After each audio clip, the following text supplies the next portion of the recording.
Assalamualaikum warahmatullahi wabarakatuh. Saya Dr. Gigi Ani Kodaria hari ini bersama dengan Kepala Puskesmas Kemuning, Dr. Gigi Siti Nurinhayu. Kali ini kita akan membahas tentang subtim polio. Nah, apa sih subtim polio itu? Kenapa bisa dilaksanakan pada tahun ini ya, Dok? Padahal kan polio itu kita tahu sudah lama sekali tidak pernah terdengar ini kemunculan kasusnya ya, Dok ya. Kenapa tiba-tiba kok sekarang kita dapat status KLB kejadian luar biasa? Nah, ini gimana, Dok? Iya. Di akhir tahun 2023 kemarin kita dapat informasi bahwa ada 2 anak positif polio di Kabupaten Sampang. Di Sampang. Iya, tepatnya di Kecamatan Kedundung dan Kecamatan Camplong. Kemudian dilakukan uji sampling Karena ada kasus itu ya, ada kasus tersebut. Dari mana itu, Dok? Itu dari Kemenkes. Dari Kemenkes langsung. Jadi dilakukan uji sampling terhadap 30 anak di wilayah tersebut. Dari 30 sampel itu 9 positif. 9, Dok. Dengan gejala semua berarti ya, Dok? Tanpa gejala. Oh, tanpa gejala. Wow, bahaya ya, tanpa gejala itu ya. Nah, bisa menularkan. Betul. Gejalanya biasanya polio ini apa, Dok? Kalau yang kelihatan langsung adalah ya tiba-tiba lumpuh lagi. Yang tadinya bisa jalan, kemudian tiba-tiba nggak bisa jalan. Oke. Tapi 9 ternyata tidak ada gejalanya. Betul, Dok. Iya. Jadi berarti penting ya, Dok ya, kita untuk memutus rantai penyebaran penyakit polio ini, karena ternyata 9 anak yang terdeteksi positif itu tidak menunjukkan gejala. Jadi tidak menunjukkan gejala ini bukan berarti dia tidak bisa menularkan. Jadi feses anak yang di dalam tubuhnya ada virus polio, itu bisa apalagi kalau feses, apalagi kita misalnya di wilayah itu belum ODF, BAB-nya sembarangan, gitu ya. Nah, fesesnya sembarangan kemudian dibawa oleh vektor seperti lalat hingga di makanan yang dimakan oleh anak-anak kita, itu bisa menyebabkan penularan. Jadi penularannya terutama dari feses ya. Jadi ibu-ibu sekalian, bapak dan ibu, jadi harus berhati-hati ya. Terutama mungkin penggunaan popok ya, Dok ya. Jadi harus dibersihkan sebelum dibuang ke tempat sampah. Sekaligus berarti harus sering-sering cuci tangan sebelum makan, karena ternyata vektornya bisa jadi dari lalat, Dok ya. Betul. Jadi mungkin yang perlu diinformasikan juga ya, subtim ini adalah imunisasi tambahan. Jadi tanpa melihat status imunisasi sebelumnya, meskipun sebelumnya sudah dapat imunisasi rutin lengkap, tetes ataupun injeksi polio, subtim ini tetap diberikan. Berarti ini untuk semua anak serentak ya? Iya, betul. Sasarannya usia 0 sampai 7 tahun. 7 tahun. 8 tahun kurang 1 hari pun tetap bisa diberikan. Jadi tetap bisa diberikan ya. Sebelum dia ulang tahun yang ke-8 ternyata masih tetap harus.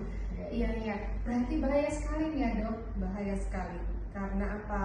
Selain polio ini bisa menyebabkan kematian, juga itu tadi lumpuh layu secara permanen dan tidak bisa diobati. Permanen ini ya, berarti tidak bisa kembali lagi seperti semula. Tidak bisa, meskipun ada misalnya di terapi, mungkin bisa ya, tetapi tidak akan pulih seperti sedia kala. Gitu. Ternyata polio ini penting, berbahaya ya, dan vaksin polio ini berarti penting ya, Dok? Penting sekali. Jadi semua imunisasi itu sifatnya imunitas komunal. Jadi komunitas, jadi harus semuanya terimunisasi. Jadi semuanya harus punya kekebalan. Kalau misalnya di satu komunitas itu lebih banyak yang tidak punya kekebalan, jadi yang punya kekebalan pun akhirnya percuma. Jadi akan bisa berpotensi tertular kembali. Ya, apalagi ini ada juga yang tidak bergejala ya. Makanya itu Bapak dan Ibu sekalian, jangan takut-takut, ini cuma 2 tetes saja. 2 tetes. Ada efek sampingnya tidak? Insya Allah tidak ada. Tidak ada. Kalaupun ada, sampai saat ini setelah kita melakukan pelayanan supin ini, saya belum mendapatkan laporan adanya KIPI, kejadian ikutan pasca imunisasi. Efek samping yang ditimbulkan ada, tapi berdasarkan laporan jurnal gitu ya, itu paling tidak efek sampingnya demam dan tapi tidak demam tinggi. Tidak demam ya, tinggi. berbeda dengan imunisasi DPT ataupun yang lainnya. Seperti itu. Ada kondisi khusus tertentu nggak dok yang menyebabkan anak-anak tidak ditunda ataupun tidak boleh mendapatkan vaksin? Oh iya, untuk anak yang demam tinggi, yang ditunda dulu pemberiannya. Ditunda ya, bukan tidak diberikan. Ya. Kalau hanya batuk pilek boleh sekali, aman ya. Insya Allah aman. Seperti itu. Oke.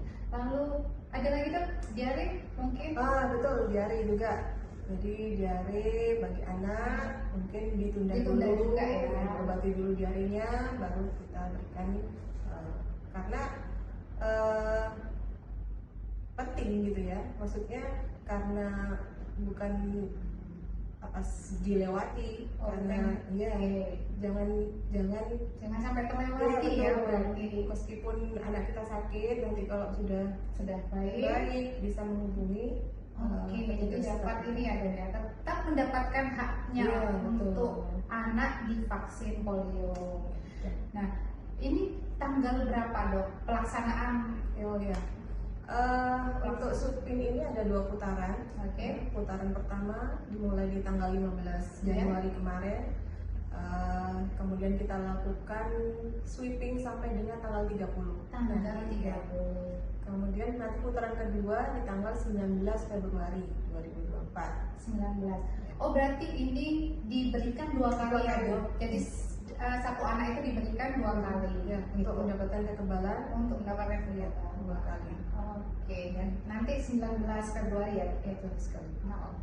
Jadi ini ya Bapak dan Ibu, berarti dari penjelasan dari Dokter Nurin barusan bahwa supin polio ini harus kita sukseskan. Kenapa? Karena itu untuk mencegah penularan dari penyakit polio, memutus juga ya, memutus mata rantainya ya dok, benar. Karena berbahaya sekali ini jika sampai bergejala hingga lumpuh layu, lalu tidak bisa kembali lagi seperti semula.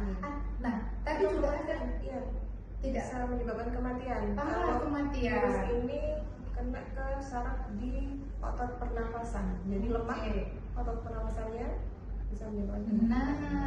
Jadi yuk kita sukseskan supin polio ini, karena ternyata penyakit ini berbahaya sekali dan harus berhati-hati juga ya Bapak Ibu. Ternyata tadi ditemukan 9 yang tanpa bergejala. Nah, kita tidak tahu ya kondisi anak selalu dalam kondisi yang prima, dalam kondisi yang sehat, tiba-tiba sakit lalu virus polio tadi bisa tiba-tiba masuk menyebabkan lumpuh layu, kita kan tidak pernah tahu. Nah, usaha kita adalah memberikan perlindungan yang tepat untuk anak-anak kita melalui vaksin polio. Nah, yang dilakukan di supin polio ini ya, dan itu 2 kali putaran. Yang putaran pertama akan berakhir di 30 Januari nanti. Jadi ayo Bapak dan Ibu, jika putra-putrinya belum mendapatkan vaksin polio, bisa segera menyusul ya di puskesmas, polindes, ataupun di sekolah ya sesuai jadwalnya, ataupun di fasilitas pelayanan kesehatan terdekat segera, karena terakhir tanggal 30 Januari dan nanti akan dilanjutkan di putaran kedua ya dok ya, di tanggal 19 Februari.